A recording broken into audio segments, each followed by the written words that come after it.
Materialists is the latest film directed by Celine Song. This has been a very high anticipated movie for me, as her last film, Past Lives, was my favorite film of 2023. And this film, once again, has a love triangle of sorts. It stars Dakota Johnson, Pedro Pascal, and Chris Evans. And it is beyond interesting how Celine Song and her husband, who is also a screenwriter, continues to write about love triangles. But I will say they are great at it, so whether there is some personal connection to this specific life situation, they understand it, and it makes for interesting films. Now, this film is nowhere near perfect, and I think there are a lot of flaws within it, but overall, I think I could look past a lot of it because I really enjoyed myself with it. Part of why it is fascinating is because the marketing and trailers kind of pitched something that this wasn't. I know I use the term love triangle, but that's not really what it's doing, and I also know a lot of people went and saw this because it was sort of pitched as a rom-com. And maybe the jokes just didn't land, but I really didn't find it particularly funny. And not in a negative way, I just think this was much more of a straightforward drama. Especially because the rom-com elements that did feel present felt more of a deconstruction of the genre rather than playing into the specific tropes. Because at this point, we have seen many love stories centered within New York City. In this film, Dakota Johnson plays this matchmaker who works for a larger agency that provides those services, and she meets Pedro Pascal, who she tries to recruit for her service and winds up starting a relationship with him. And then you got Chris Evans, who is an ex-boyfriend from years ago that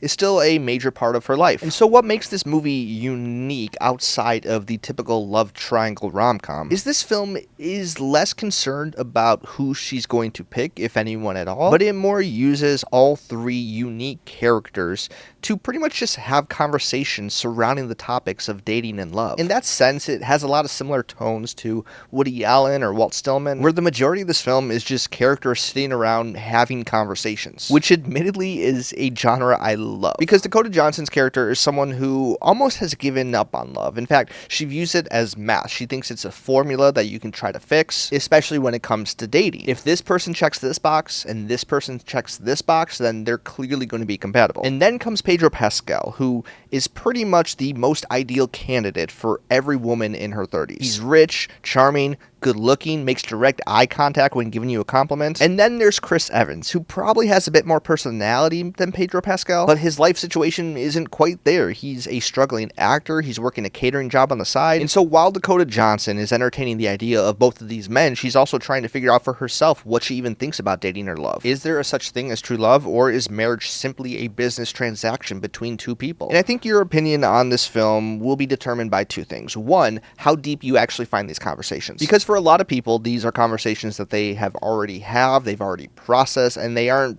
particularly interesting. And so if you do find these ideas shallow, then you're not going to find any interesting points made by these characters. I probably fall somewhere in the middle because while I didn't find any particularly new wisdom that was imposed on me during this film, I still think these conversations are interesting to have. And I think for some people watching this film, these are ideas that they probably haven't ever thought of before. And so the themes that are presented within this film might come across as more profound. The other thing I think that will determine your opinion on this film is your current relationship status. But not only that, but possibly your idea of love itself. Depending on if you've been married for many years, if you're single in your 30s or 40s, this is a film where your opinion might say more about you than the film itself. Because while it does offer up a lot of different worldviews, it does take a stance in some areas, and whether or not you agree or disagree with the worldview that it is stating will ultimately determine how much you enjoy this ending. The casting in this film I found rather interesting because while I do not think it is the strongest performance from all three of these leads, I do wonder if the casting and even performance was intentional and part of the point. I think Dakota Johnson has had a lot of criticism over her acting for the past few years,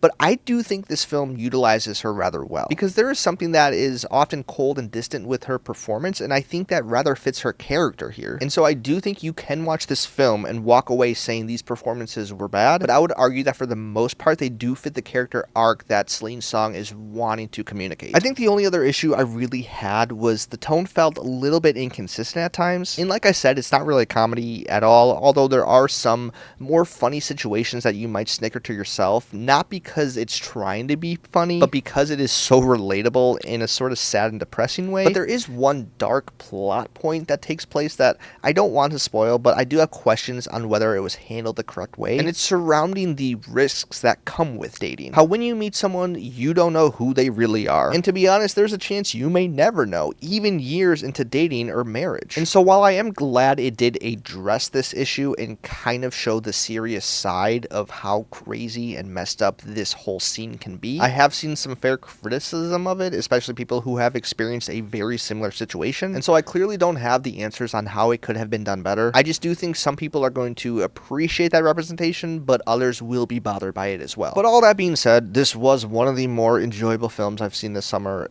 and really this whole year. Celine Song is 2 for 2 for me, and I really am looking forward to whatever she decides to do next. So those are my thoughts on Materialists. Have you seen this film? What do you think? Comment below, let me know what you think, and I will see you next time.